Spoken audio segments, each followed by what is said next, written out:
ఈరోజు మేఘాలు దిట్లున్నాయి. ఈ మేఘాలు చూస్తుంటే ఎంత ముద్దుగా ఉంటాయో చూడండి. కొండల కల్లా కూడా చూపిస్తా చూడండి. ఇదిగో చందమామ.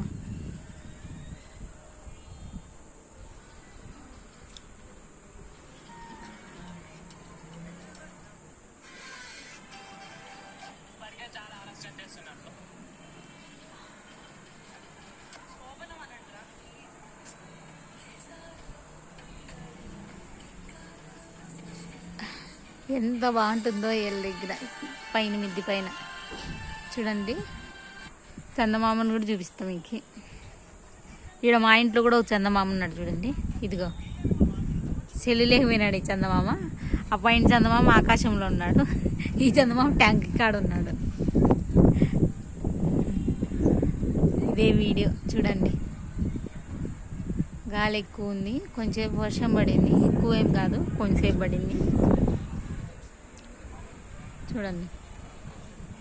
ఇదే వీడియో. ఈరోజు లైట్గా వర్షం పడింది. చందమామ చూడండి. మేఘాలలో చందమామ ఉన్నాడు. ఈ చందమామ అయితే సెల్లులో ఉన్నాడు.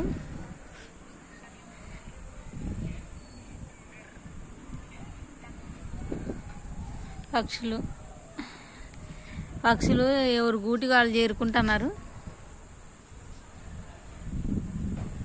పక్షులే మేలు ఫ్రెండ్స్. తన గూడు తనే కట్టుకుంటాయి, తన ఆహారాన్ని తనే సంపాదించుకుంటాయి. ఒక పక్షిని చూసి ఇంకో పక్షి అసలు బాధపడవు. అన్నీ ఒకటే రకంగా కలిసిమెలిసి ఉంటాయి. మనుషులు అట్లా కాదు, ఒకరున్నట్లు ఒకరుండు. డబ్బుకే ఇంపార్టెంట్ ఇస్తారు. డబ్బే ప్రపంచాన్ని నడిపిస్తుంది. మేమైతే అట్లా కాదు ఫ్రెండ్స్. మనుషులకే విలువిస్తాము, డబ్బుకేం విలువేమో. డబ్బు ఈ పొద్దు ఉంటుంది, రేపు పోతుంది. కానీ మనిషి అట్లా కాదు కదా. చూడండి ఇట్లుంది వ్యూ. చందమామ అయితే పూర్తి వెళ్ళిపోయినాడు. వ్యూ అయితే ఇట్లుంది. పుట్టవారితో అయితే ఈ గోడ వెనకాలే ఉన్నింది, కనపడుతుంది. గోడ ఇప్పుడు అడ్డం ఉంది కాబట్టి కనపడదు. ఇది పరిస్థితి.